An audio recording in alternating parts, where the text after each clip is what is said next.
I'm going to start. I think Dr. Jianping is arriving soon, so I'm going to start. But before starting discussion, I just want to reiterate what the RIS organizer said at this moment, just a few moments ago. The questionnaire you are on your hands. It's very important for us. We are going to get a budget based upon your assessment. So please hand in your assessment formats to the box outside the room before leaving the meeting room. That is very important. So now Dr. Jianping has arrived, so I'm going to start this session 2. Session 2's subject is service sector. That is a very important sector, as you learned from session 1. I think trade liberalization is going to have much more implication in the service sector rather than in the manufacturing sector. Actually, service sector is a key sector to enhance the competitiveness of the manufacturing sector today. And also, there are lots of, a wide range of service sectors. It's traditional sectors, but also the sectors related to high-tech sectors, which is related to what we call digital society. On behalf of Editor-in-Chief of Japan Spotlight, I would like to, at this context, mention about Japan Spotlight's articles. For the most recent issue, we highlighted digital society. There you can find some articles related to our discussion points. And also, we circulated our annual review of the Japan Spotlight of the year of 2017. And there on page 11, in particular, there is a very interesting article, very deeply related to our subject of this session. The title is Competition Will Enhance Service Sector Growth Potential in Developing Asia. That is the interview article with the distinguished young economist working for Asian Development Bank. This one. Yeah, this one. Okay. Having said so, it's time is precious, and we have only 5 minutes. 5 minutes for each panelist's intervention. So I'm going to skip the introduction of the 6 distinguished panelists here in this session. As you know, all of them are very distinguished and very well-known experts or leading thinkers in this area. Our questions, the questions to imposed on us as a mission to answer, it's also written in our agenda. That is how to leverage advancement in technology like larger spread of mobile telephone, artificial intelligence, and so on. It's in expanding services trade between countries, and what are the additional regulatory firewalls and preparedness required to protect the domestic consumer, especially data protection and access and related aspects. And the third question, what are the promising services sectors and subsectors for broad-based engagement in services trade in Asia-Pacific region? And the final question is how to deal with the new disciplines in services trade, such as negative list approach, mutual recognition, data privacy, state-owned enterprises, domestic regulations, and so on. So our first speaker is Professor Chung-Yong from Korea. Please, you have 5 minutes.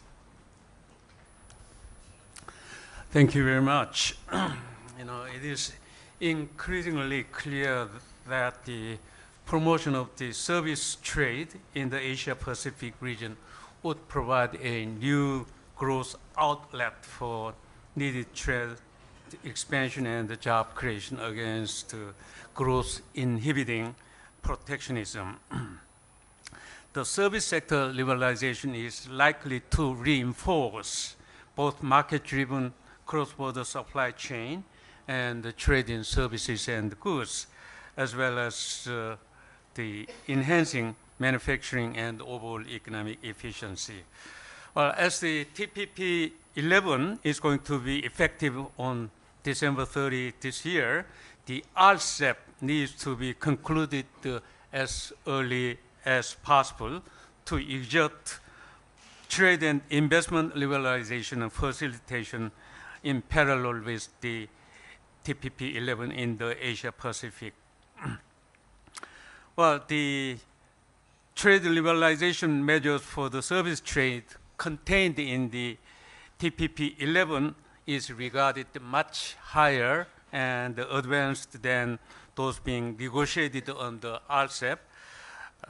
So while speeding up the RCEP negotiation, the service liberalization clauses in the RCEP need to be upgraded as much as possible. On the impact of the Industry 4.0 on the service trade liberalization, there exists a substantial technological gaps between advanced digital economies and developing digital latecomers. The better and well-coordinated service trade policies can stimulate inclusive growth by promoting access to information, skill, technology, especially for SMEs.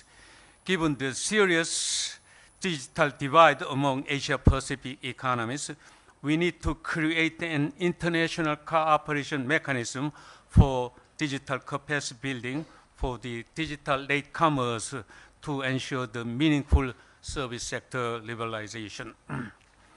Beginning in the February 2012, 50 advanced countries began negotiating the Trade in Service Agreement, TISA, for further liberalization of key subsectors, including financial services, healthcare, and transportation. This discipline might serve the profit interest of the private and foreign corporations of advanced digital economies. Given the trade uncertainty, the TISA is not likely to progress as observed since early 2016. There needs to be a balance between public interest of host economies and the profit-making interest of the private and foreign companies on the developing digital economies. Rules on regulations on the foreign direct investment need to be harmonized across nations to take full advantage of ongoing regional value chains. However, the adoption of negative list system for foreign direct investment inducement across nations would be very difficult for digital latecomers to accept, especially the flows of international hedge funds, especially through hostile M&As, which are looking for short-term profit, needs to be carefully monitored. Another concern is the increasing number of investor-state disputes. In order to mitigate ISD cases, post-investment aftercare services are important. The Korean case has some benchmarking story. Now, the Internet of Trust is under great challenge. Digital authoritarianism is still going on. In fact, global Internet freedom has declined in the past 8 consecutive years. The trend needs to be reversed.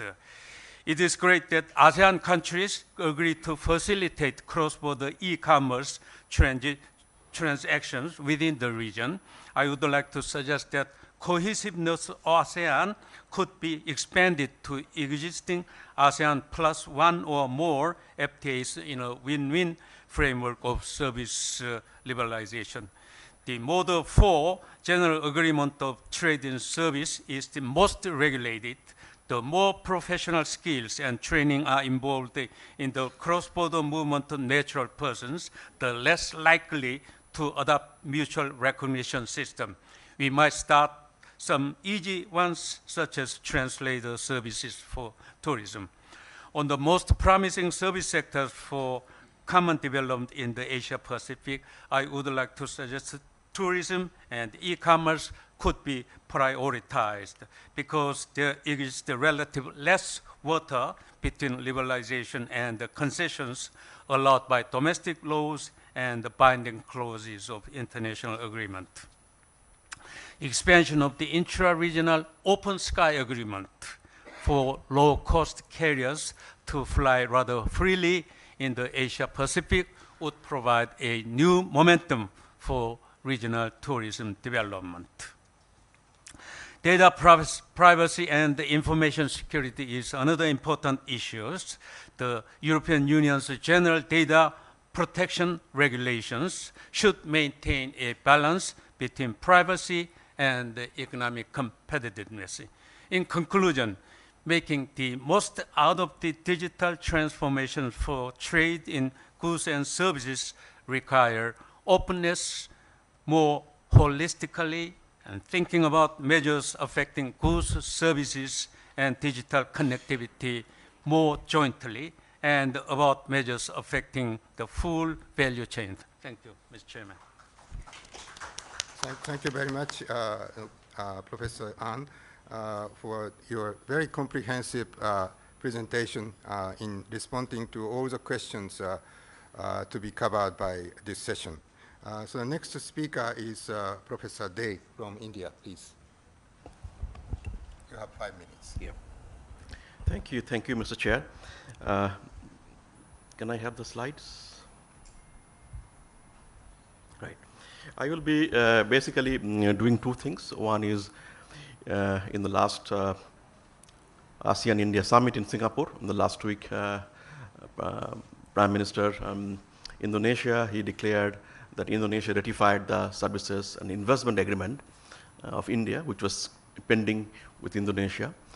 With that, ASEAN-India services agreement has been now ratified by all the member states, and it is now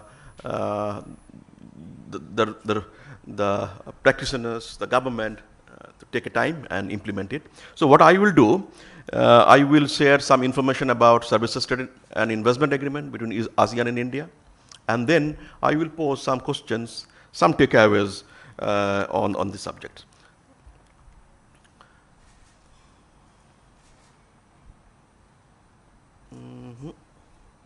Not working?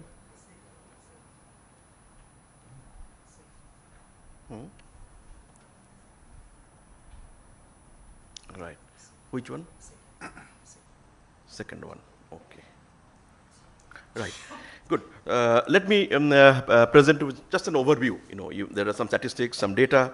I don't want to burden you all with this quantitative information. The bottom line of this, that ASEAN-India services trade, compared to ASEAN-China or ASEAN-Japan, is not a big volume services trade, and it is very concentrated only with Singapore. And again, with Singapore, India has a services trade agreement, we call it SECA. In 2016, services trade, total volume trade informally, again, these are not published data, so which we source from the RBI, is about 45 billion. And in the goods, we have a trade with ASEAN about 81 billion. So almost double than what we do in services. Why this is so services trade low, I will come back when I go on. And India's major services partners are Singapore, Malaysia, Thailand, and Indonesia. CLMB countries and Brunei yet to have much services trade. Until we have many, much the voluminous trade in goods, you may not expect much services to follow. So there is a gap.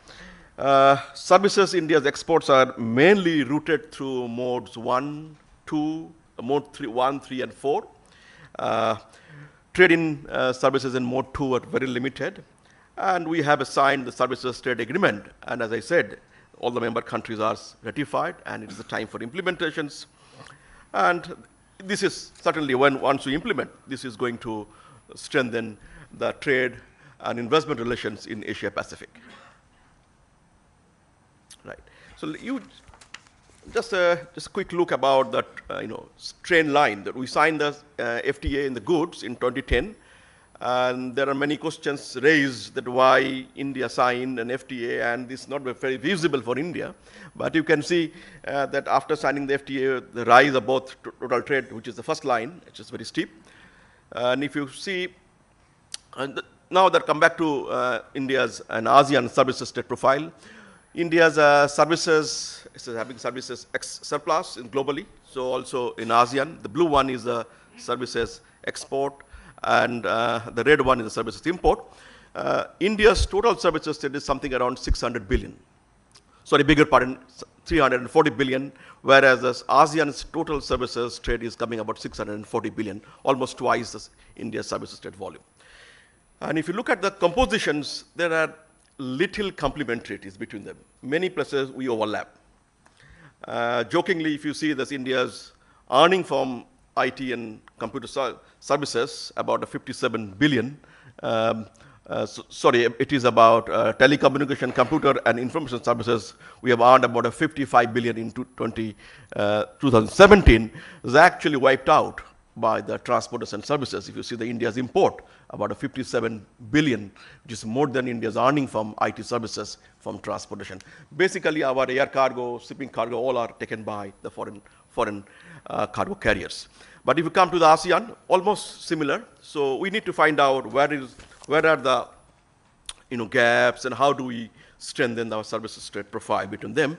Quickly, India's, if you look at the commercial services trade, because services trade is a bit vague, it's a bit macro, but if you come to commercial services, India's strength lines in IT services, India's strength lines in IT-related enabled services. India imports almost huge amount transportation services, but India is gaining market access in travel services. But what are the India's strengths and inference in services trade? India, if you look at this, India's commitment in the GATS, but India committed more into the bilateral level. Because GATS commitments in WTO and the bilateral commitments, there are some gaps. So we have seen the bilateral, like India's services agreement with Japan, Korea, Singapore. The commitments are more than what India committed in the globally. And then some of the areas which we found there are India's strength, as I said, computer and information services, and other business services. Other business services means health services, very sophisticated services like Internet of Things, like that, and digital services which being discussed in the morning. Now, India is relatively weak in transportation services, and there is a large persistent trade deficit in transportation. And India is improving the travel services. And we see that in the travel, both India and ASEAN, and also Asia Pacific countries, there could be some collaborations and the cooperation in terms of the promotions. Let me come to the last slide, where we can do more ASEAN-India partnership in services trade. The table presents where we are doing. India is doing it, Singapore, Thailand, Malaysia, and Indonesia. It is all about Singapore-driven. It starts with the travel, tourism, and all the financial services, IT, health. But Vietnam, Cambodia, Laos are very limited. So that's also give an opportunity, if we need to diversify our services in the ASEAN markets, in both extensive, intensive margins. So this is an opportunity, because once you move with the goods, services will follow. So this is, presently we have a goods trade only 80 billion. We aim for 200 billion by 2022. So most likely that services will be growing much faster as looking at this India's global services trade volume. Last part of my presentation, where I argue that even we have what is India's interest and possible gains. India's interest would be when it comes to liberalizations, IT-enabled services, some of the sunrise promising services sectors like education, health, where we yet to get very strong foothold in ASEAN market. So also ASEAN is coming to in India. But if you look at the services comparative advantage, real comparative advantage, ASEAN has in 3 sectors, transportation, tourism, and financial services. India's presently is the 2, which is information technology, other business services. So what I think that as quickly as possible, if we implement the services and investments agreement in both in the regions, this might give new opportunities to do more business. And the statistics which we have presently, it is a business as usual. So if we have new phase of trade in the services, what are the barriers, the bottlenecks between them? If those are removed, we will see a new markets, new scenarios coming between India and ASEAN.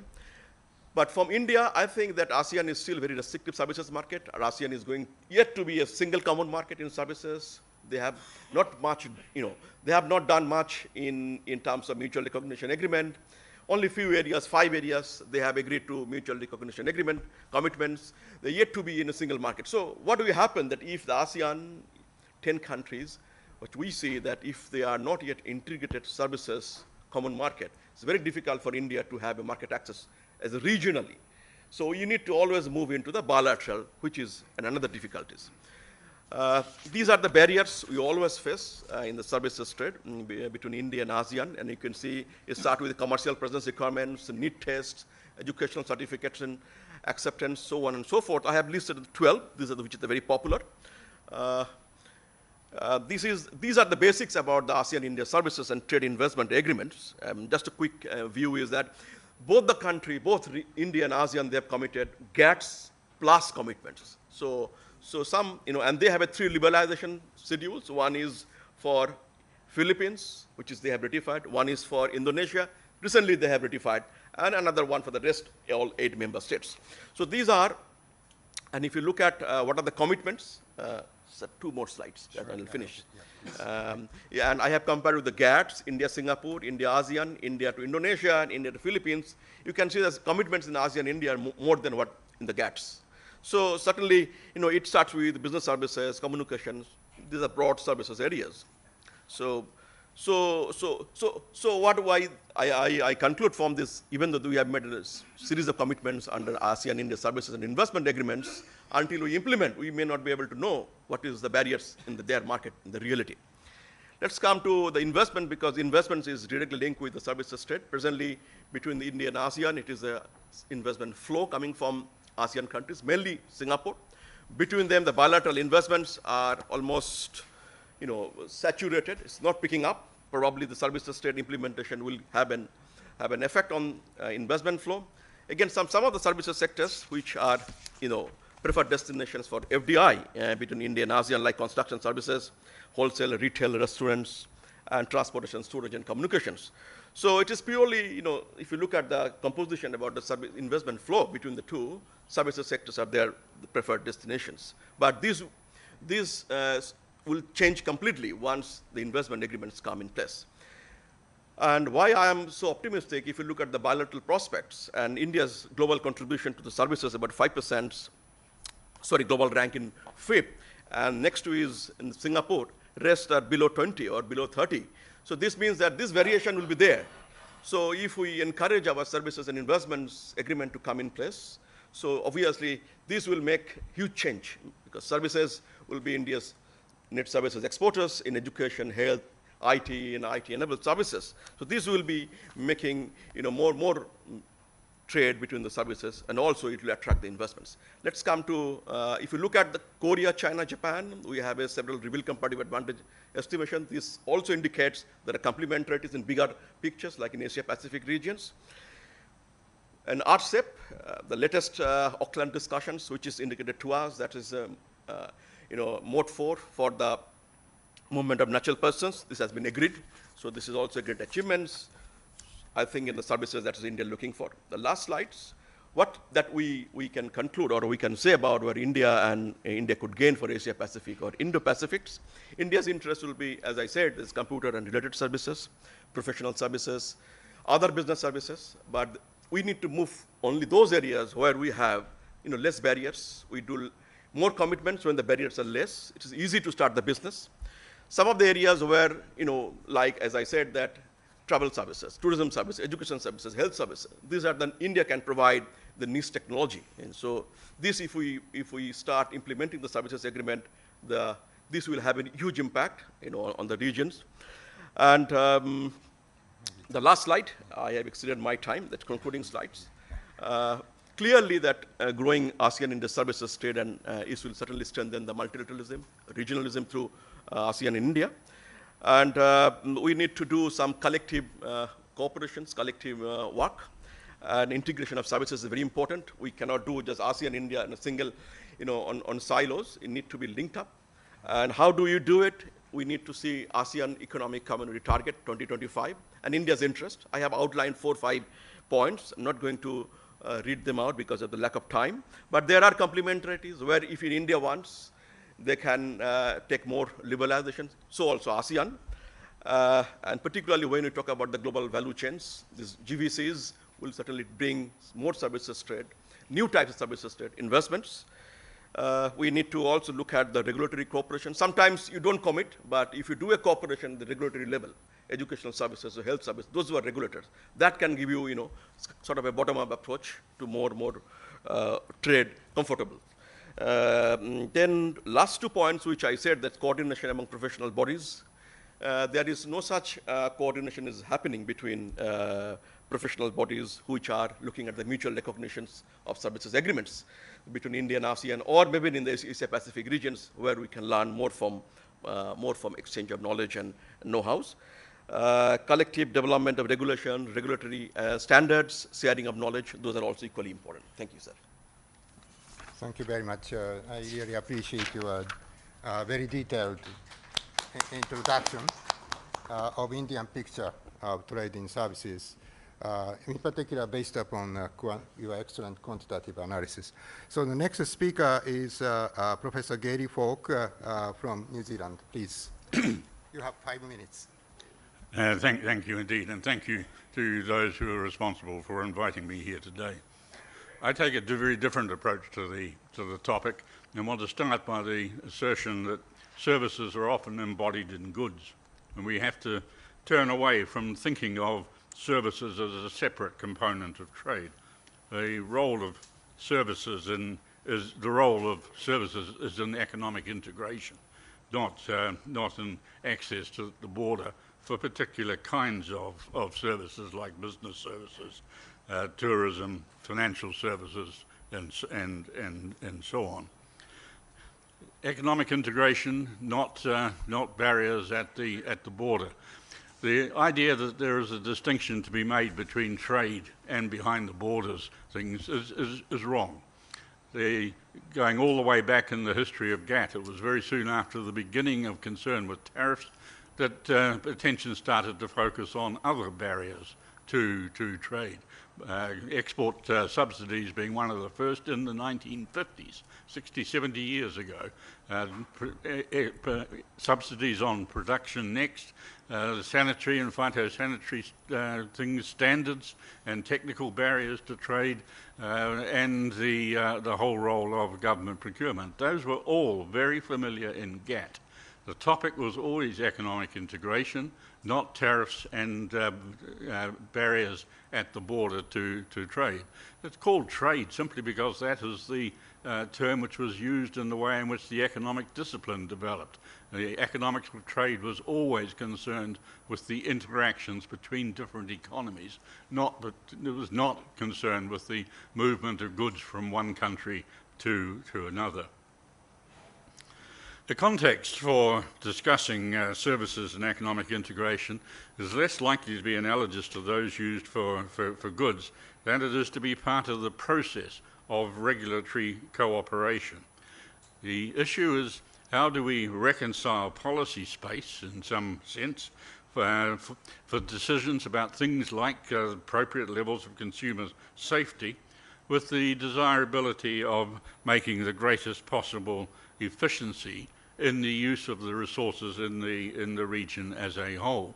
And that is the way in which we should think about the role of services in economic integration, because the role of services is all of the services in the economy, not those which happen to be part of Mode 1 or Mode 2 or even Mode 4. The way forward is much more likely to be direct contact among the regulatory authorities of different economies than it is to be by negotiation among trade officials. You'd start with a very general notion, the notion that regulatory requirements should be as little restrictive to trade in the goods from other economies relative to the way in which one regulates activities in the domestic economy itself. One would start with the proposition of making that difference as little as possible, but the core is really to change the approach of regulatory authorities.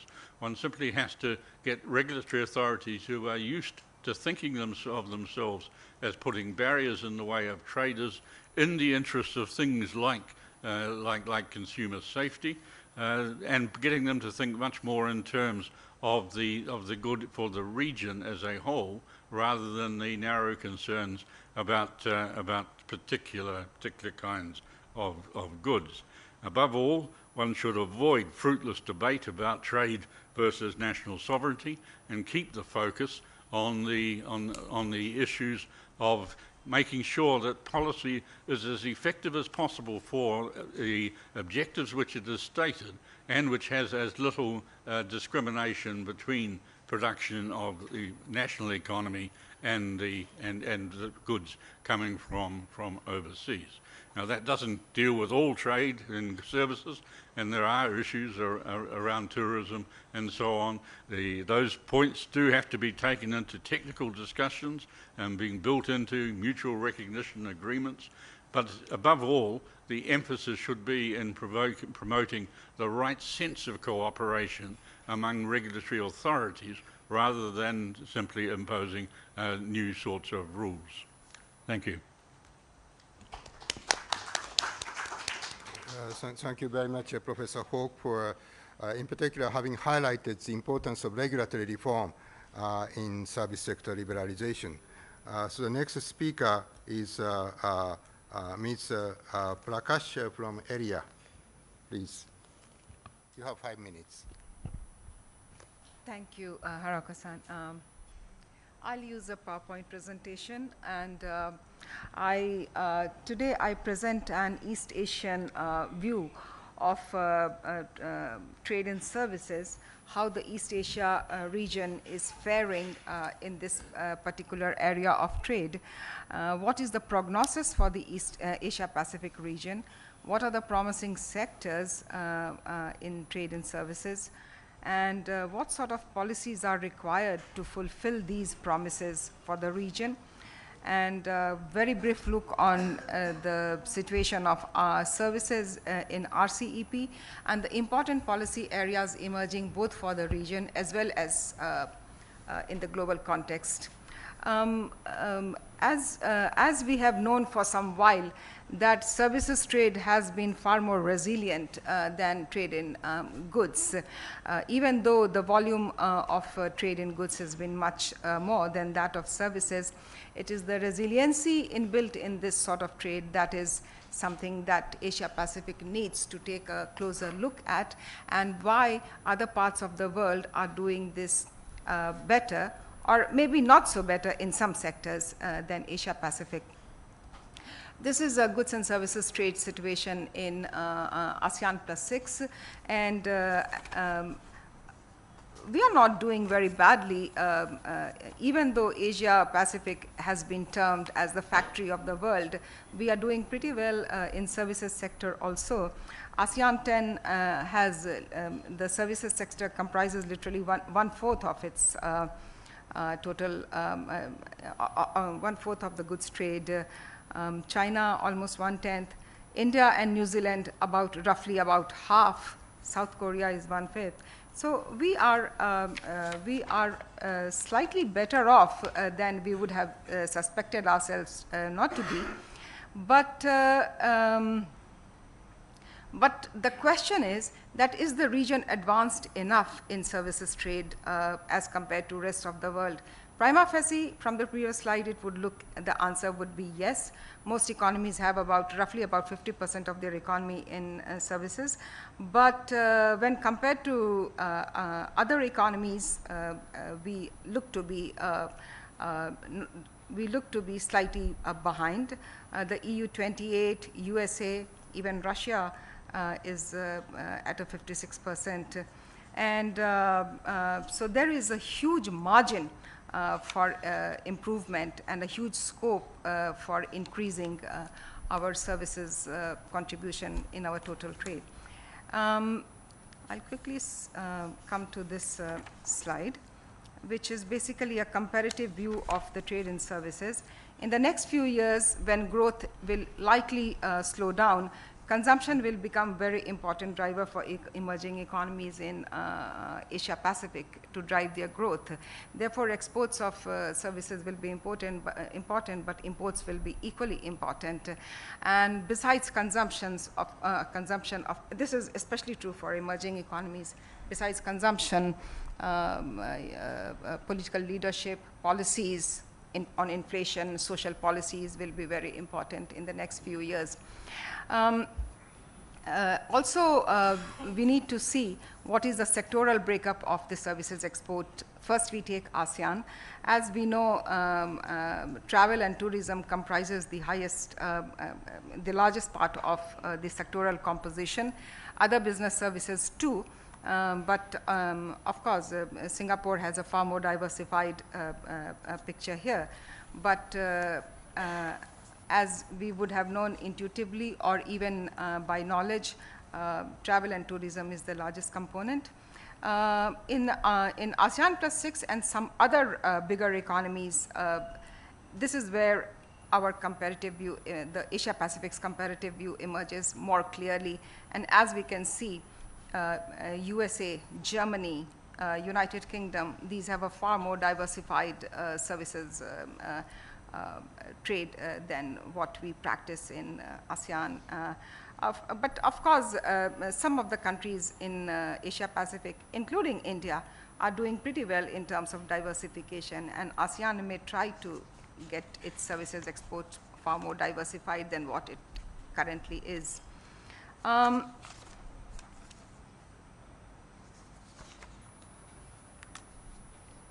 This is a very important slide.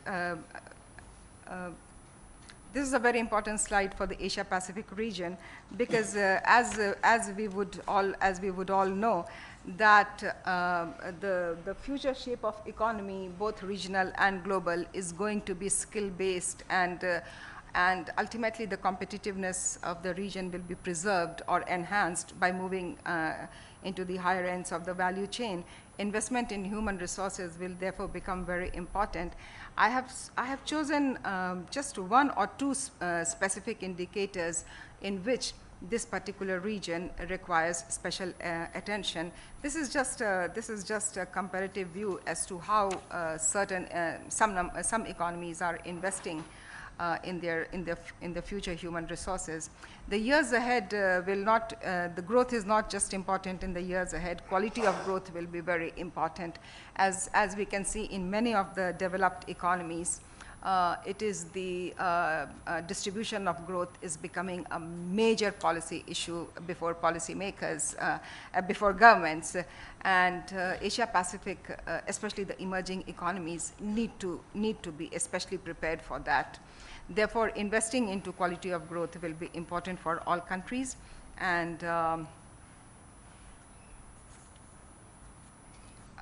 this is also a very, it's a very, you could even say it's a random, but never mind, you would still like to take a look at it as to how we are faring in terms of our, in terms of nurturing skills and knowledge-based. Why I'm emphasizing on these numbers is because these ultimately form the foundation of services economy. Therefore, investing into skills, investing into training, investing into research and development, these are very important issues for Asia Pacific. This is a comparative bar, and we can see how we are performing. And some of the countries individually are doing very well, but as a region, our figure slides down. And if we need to preserve our reputation as factory of the world in a post-manufacturing economy, then a whole lot of attention needs to be brought into these investments. Where are we in RCEP? The good news is that services, negotiation on services, at least qualitatively, is ahead of the negotiations in goods. But the important message is not just about RCEP, since the theme of this panel was regional integration. I would not want to link up RCEP or services trade per se with trade. The advances in services trade is for enhancing the competitiveness of the Asia-Pacific region. In doing this, there needs to be a policy focus on important areas. Some of them I already mentioned, but what is the leadership position that we are going to take? Taxation is going to be a very important issue. We don't need to be followers. We need to create, just as in past 2 decades, we created our own regional debate on important issues of IPR, on important issues of innovation, creating our own Asia-Pacific voice. Similarly, we need to create our own outlook on important policy areas of taxation, corporate reporting, allocation of financial resources.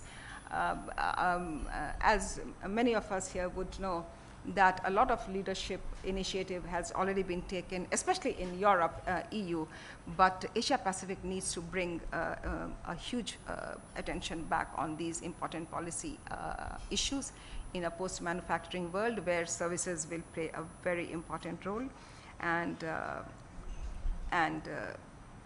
in one form or the other, Asia-Pacific may like to take create its own voice on these important issues. Thank you. Thank you very much, Ms. Prakash, for having introduced us all the characteristics of the trading services of the Asian Pacific countries, and by showing us your excellent tables and graphs. The next speaker is Professor Urata from Japan.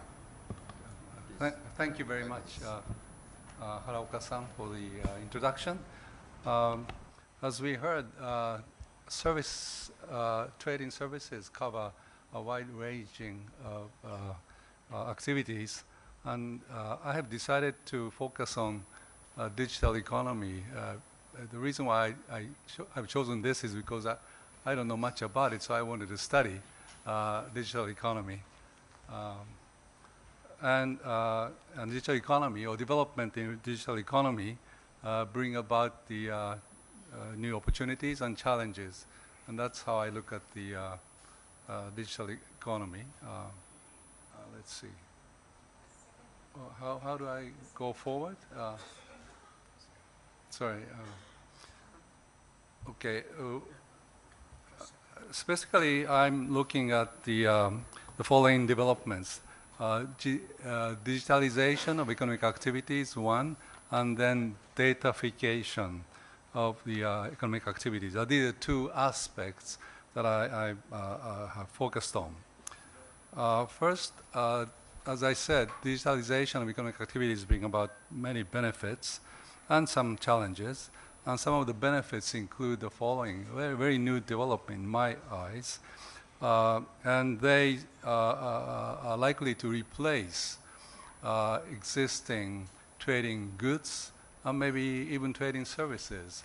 The example that I'm thinking about is, for example, development of 3D printing. And now, by using this technology, you can transmit the data, information from one country to another, say like blueprints, or producing, say, a table like this. And then instead of exporting table itself, you can export the data, and then the recipient of this data can create or can build a table like this. So that's the very new, I guess, development, in my view anyway. And what it does, it creates some problems. Of course, this is a challenge in a similar vein, challenge which may come out from, say, liberalization of trade policy. By liberalizing trade policy, you will have more competition, and non-competitive firms, industry have to exit from the industry. And so this is a kind of same, I guess, challenge that the economy has to face. In other words, challenge coming out from increased competition. Another example which I wanted to mention is the, say, because of digital development in digital economy, that may replace actual movement of people. I'm thinking about, say, medical doctors or professors like us. Instead of a person, say, moving from Japan to India to give lectures, you can give lectures being in Japan, and the recipient stay in India by internet or whatever media. And that can be done not only for like teaching, but like a medical surgery, for example. So that will have a great challenge on the profession, like professors. I may lose my job.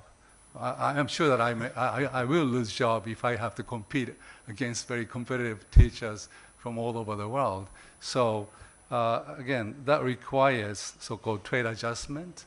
And here, I think the government has a very important role to play to provide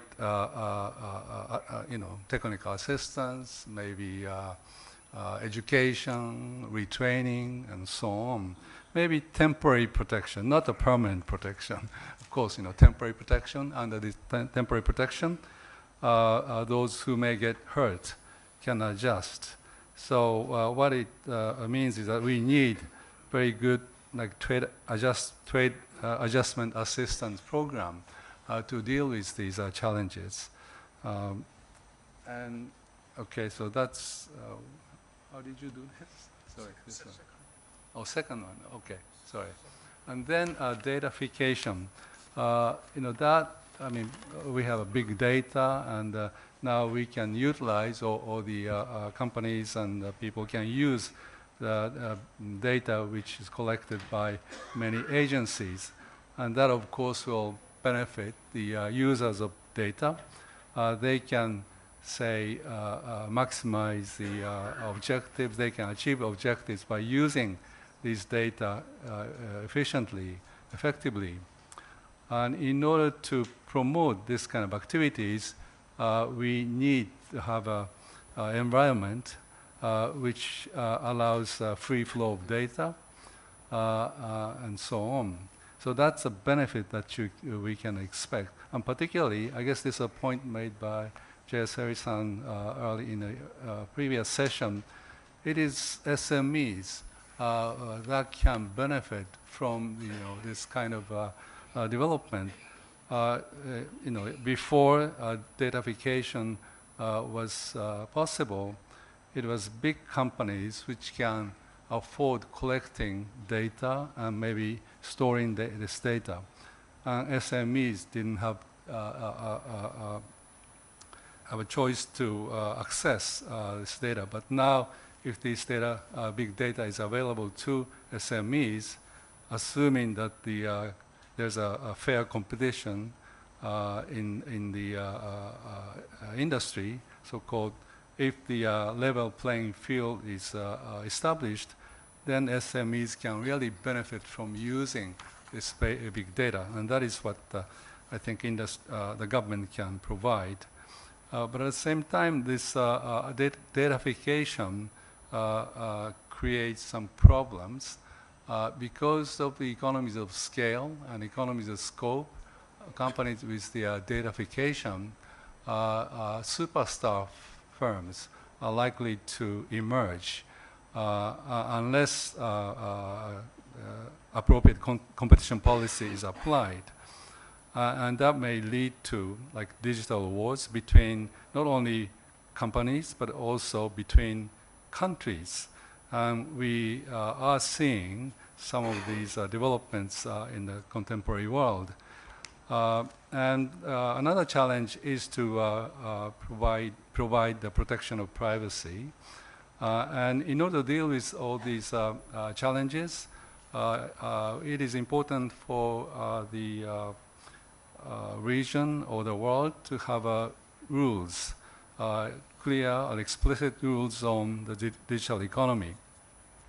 And for this, one maybe possible example that we can look at is the chapter on e-commerce in comprehensive and progressive TPP.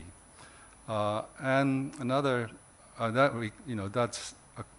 that states no discrimination, consumer and personal protection should be given, free cross-border transfer of information, no localization policy, and so on.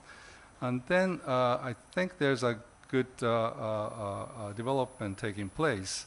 One of them is the kind of agreement between the US, EU, and Japan on the, they agreed that it is very important to establish business-friendly environment for the promotion of digital economy, and I hope this kind of activity will be pursued smoothly so that we'll have an environment where we can benefit from such developments in digital economy.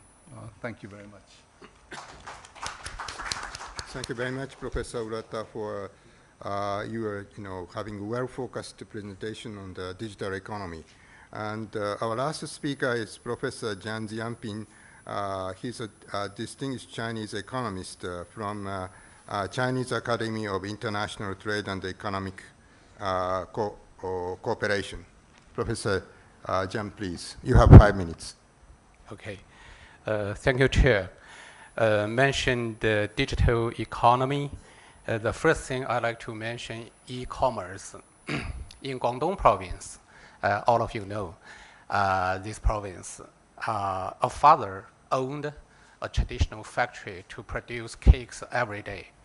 But the son tired of this type of low profit traditional business and told his father, I would not accept your business model, and I will do e-business. And then the son started to sell products on the website. Rapidly, this son got a lot of profit. And then the father had given up his old business and just providing a parcel service for his son.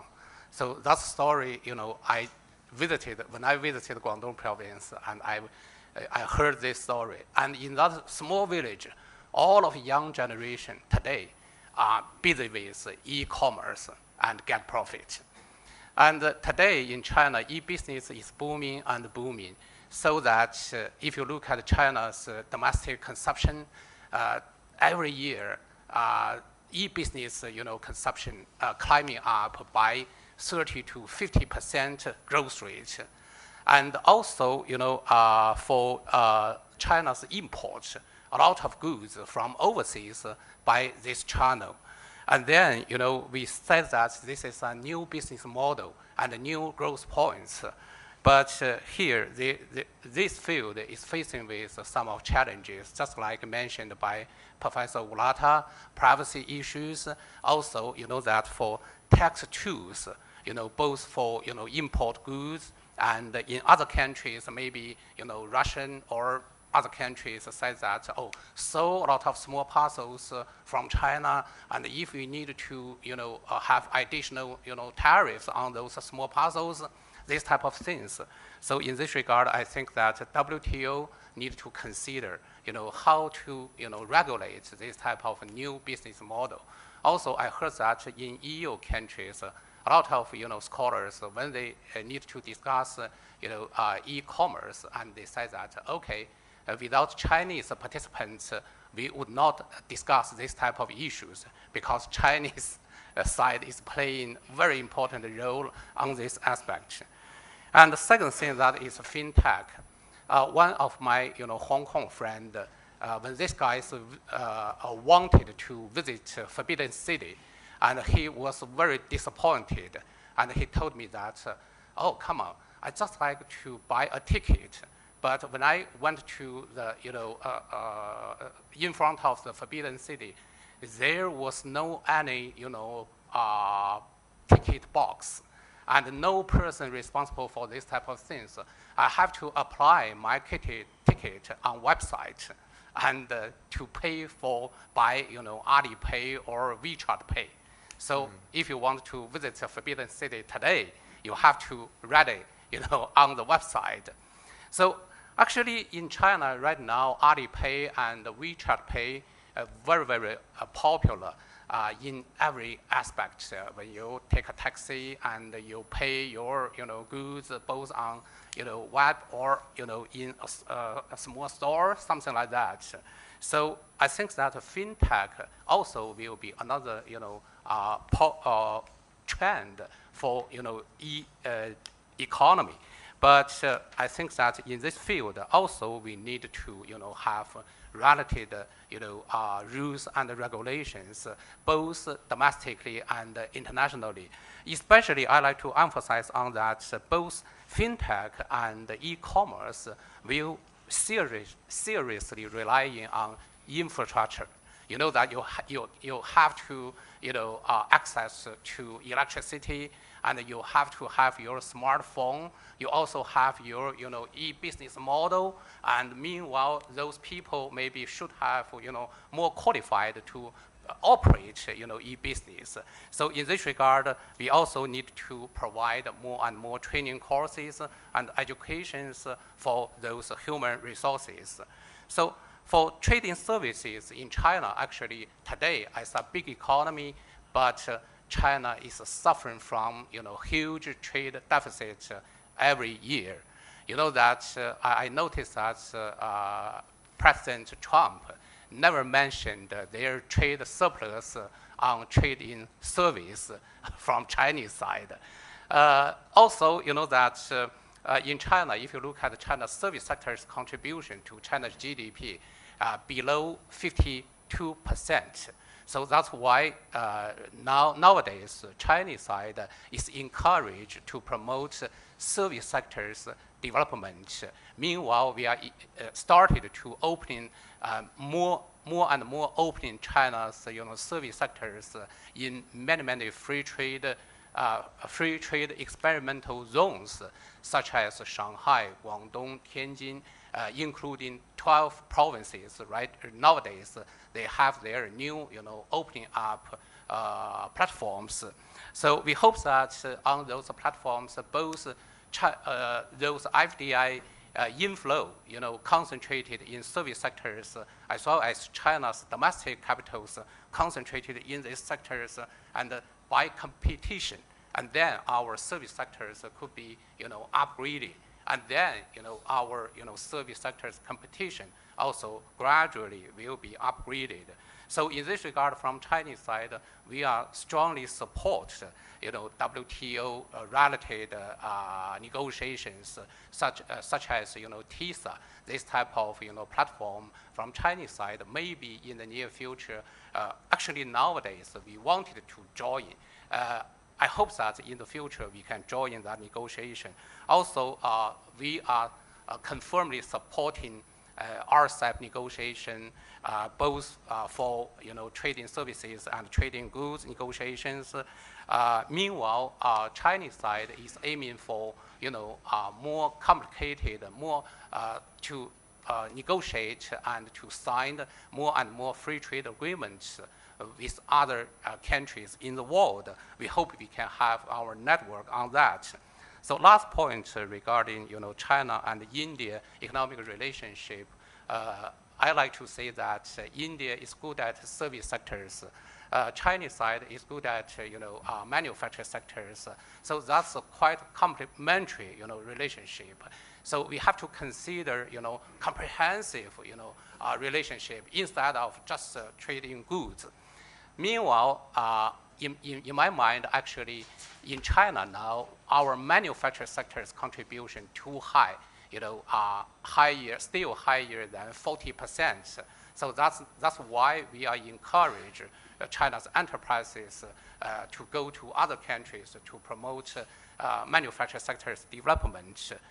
On the other hand, in India, we found that actually a lot of people, they want to have a job. actually manufacturing sectors need to, to be promoted further. So in this regard, I'm quite optimistic that in the future between China and India, by regional economic cooperation, maybe in the future regional economic integration, we can promote better and comprehensive economic relationship. Just one case, just before our friend from Vietnam mentioned, trade relationship between Vietnam and India and China.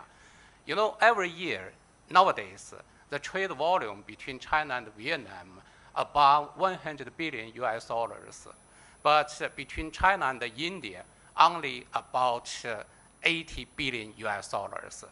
Please do not forget that India has a 1.3 billion population, and Vietnam only 100 million. So I think that in the future, the market potential is very huge. Thank you. Thank you very much, Professor Zhang, for your, in particular, having let us share the knowledge about Chinese e-business situation. This is the whole presentation over.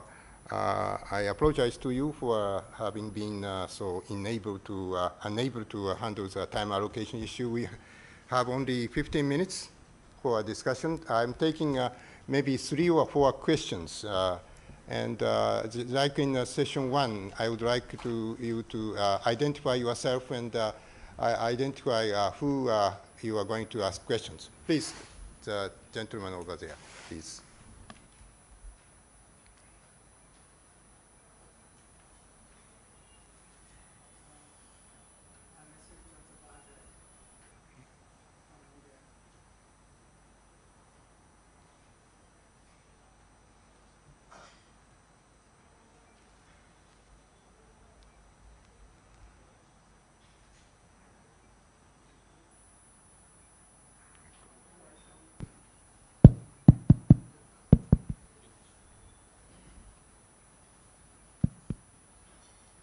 I am Asean from India. In ERIA's appreciation terms, I must say this is a satisfactory session, which is the highest incidentally. I have a basic proposition. It's not a question really, it's a proposition. You see, the essence of all activities, business and otherwise, is give and take, humane considerations, empathy, and reciprocity. These are the basic ethical issues which I'm afraid are not specifically highlighted. But I'm absolutely certain, based on my 65 years of experience in government, in public sector, in private sector, I can vouch that these essentials need to be very vigorously pursued.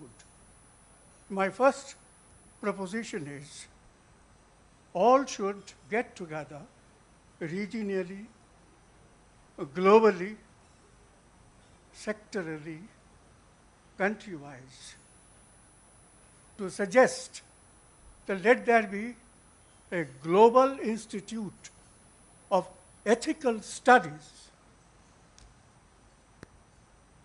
everywhere. And these ethical studies will primarily, with special emphasis to honesty, empathy, and reciprocity. The reason is, we know all over the world, by and large, the expenditure, the government expenditure on education is minimal. This is a very known fact. Whereas, for the development, the education on the financial allocation on education should be as high as possible, not less than 6 to 7%. Once you do that, as I said, globally, multilaterally, sectorally, and country-wise, you will never achieve globalization. How much you may talk. You may talk till the cows come home. As an effort, it will continue. Even 100 years later, you will say the same thing. So this emphasis is absolutely important, and I would request these bodies, Asia Pacific Forum, RIS, to highlight this, take up this matter as a mission. That's all. Thank you. Thank you very much for your proposal. The next was there. Yes, please. Good evening. Sure. My name is Sanjay.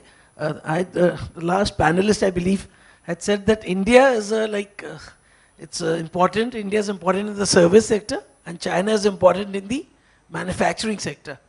So is that a global perspective, or what we understand is India, it's service sector, it's in US and China, but India is growing as a manufacturing sector. So what exactly do we draw from this? What's the conclusion? Thank you. Yes, please.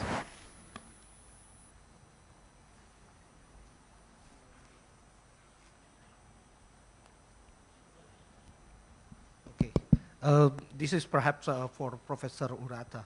I like that you take up the issue of digitalizations of services.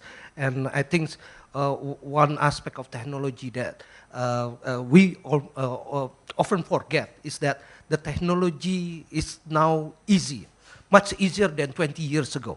So everybody can use the technology and use it for the services, basically. There are services that they can sell, not only domestically, but also cross-border. That's why the cross-border e-commerce is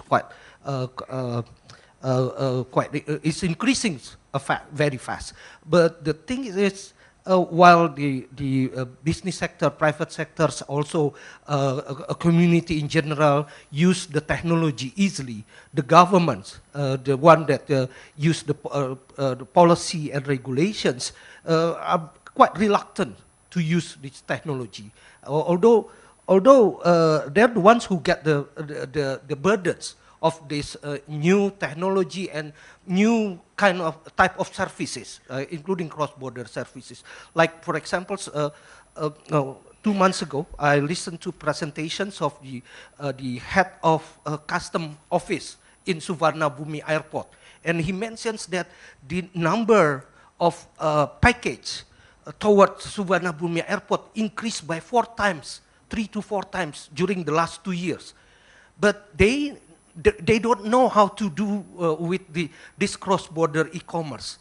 So, although in my opinions, it's the technology that they can use to help their work. So, how to encourage the government and also the policymaker to also use this kind of technology, and also to deal with the cross-border services. And I think it's quite important, since what Ms. Prakash, Anita Prakash, and Mr. Prabir, they talk about the data and the quantitative aspects of services. I think we can also use this technology to monitor the flow of services in the regions in much better way than previously we did. Thank you very much. Well, maybe in the terms of time constraint, just one more question, and then I'm going to ask, please, yes. Namaskar, I am Divyendu Mukhopadhyay. I want to ask one question, that how we are talking about the service sector. Management service is one of the emerging services in industry. Management services, how we should provide marketing services, how we should management consulting is also one of the new area. How Asia Pacific Forum will address this type of service and how we should integrate so that we can create a new synergy and we can create the new tomorrow. Thank you very much. So I'm going to ask our distinguished panelists to respond to the proposal and the questions. First, maybe Dr. Day, you have a reaction to the proposal, I thought. Okay, quickly, in fact, if I come back to the last question, when he raised a very important question, and that's what my presentation last slide, talking about that we need to integrate the services, which you talked about, the financial services. Now, so this is a proposal that and integrating the services cross-border is very difficult because we trade through 4 modes, and 4 modes, again, lots of complexities, not so can be done overnight. So we suggest that let's have a discussion, dialogue. So that's a good way to link up and integrate the services. But when you bring to the e-commerce, technology, then which will be, you know, a new type of services, the traditional service like management consultancy or management services, is something different than the new technology which Rosal Damori he talked about. So I think this is an area, I mean, in the context of ASEAN, India services trade, these are not at all discussed, neither at all addressed, but these are new things we should look at and we should do more discussion and dialogue. So thank you. Okay, thank you. So perhaps Professor Jianping, you have an answer to the question about China, India? Yes, that's a good question. Actually, you know that in economics, we often mention a saying that is comparative advantages. So I think that, you know, today, why do we need to emphasize on both globalization and regional economic integration? Just because all of those two actually already becomes a major trend in the world. We cannot return to the history. So today, given that global value chain already make all of us living in a small, you know, village, so that means we have to work together, and then every country can benefit from that process by your comparative advantages. So given that India has a very obvious, you know, advantages for trading services, especially your IT sectors, your, you know, software outsources, you know, so famous in the world, as well as your medicine sectors, so famous in the world. So I think that you can play your, you know, role, you know, in the region and in global market. Of course, we have to consider, you know, more balanced, you know, relationship. But I like to say that, for example, you just before that young guys mentioned, you know, the future scenario. I think that if you consider, you know, RCEP, if 16 economies can make an integrated market, so that means more and more, you know, FDI inflow can concentrate it in India because you have your demographic dividend on the country. Chinese side already lost that dividend, demographic dividend every year in China. Our, you know, labor force, the total, you know, labor force reduced more than 3 million. That's a very amazing number. But in India, your young population and your advantages is very obvious, and you can attract more and more FDI inflow. And then you can promote your manufacturing sector's development. You can provide more and more job opportunities. And then, you know, in Mumbai, I noticed that more than 1 million people protested, you know, on the street just because they need to have a job. We need to avoid this type of phenomenon. And then, you know, both your economic and social development will be promoted. So in this, but of course, we have to pay attention is that lack of qualified infrastructure that would be very difficult. So also in this regard, you have to have your road network, railway network, high-speed railway network, as well as a highway, ports, modern ports, international airports. So a lot of things need to be done. But I think that regional cooperation will promote this progress. Thank you. Thank you, Jose Rizal. Very interesting question, good question. How can we make government use the digital economy? In my view, one or a couple of, I think, possibilities. One is the private firms should put pressure on the government to utilize these modernized digital kind of economy. For example, I can think of, say, companies asking government to adopt, say, customs procedure which can be done digitally, for example, like you said. And so pressure coming from private sector, I think, is very important because there may not be enough incentive for government to do so by themselves, and of course pressure from the private sector can maybe contribute to the changing government policy. And another thing is, say, privatization of government services. I'm thinking about, postal services in Japan. It was done, in the government before. I guess Prime Minister Koizumi privatized this postal services, and then they introduced many these technological developments, including reading postal codes by digital machines and so on. That speed, that led to improvement in efficiency, better services. So I guess privatization is another possibility. And also, finally, e-government. I know maybe other countries as well. If you file your tax returns digitally, you get some credit, or you can get lower fees.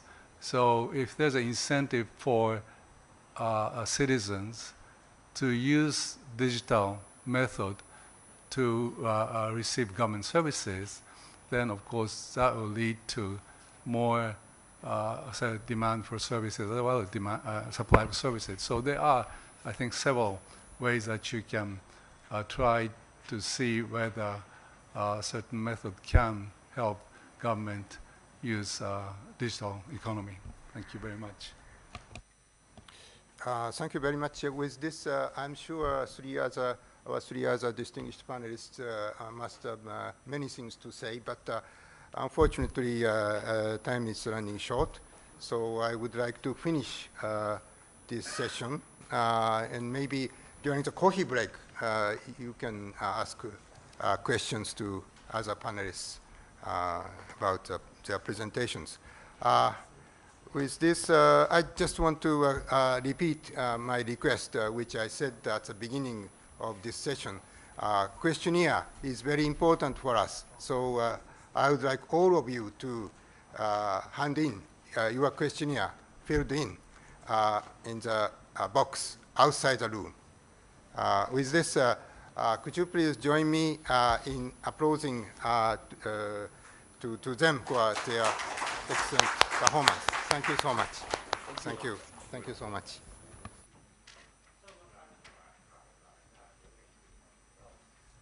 So we thank the chair for leading us in this very interesting discussion in this afternoon. And we break for tea and come back at 16:40.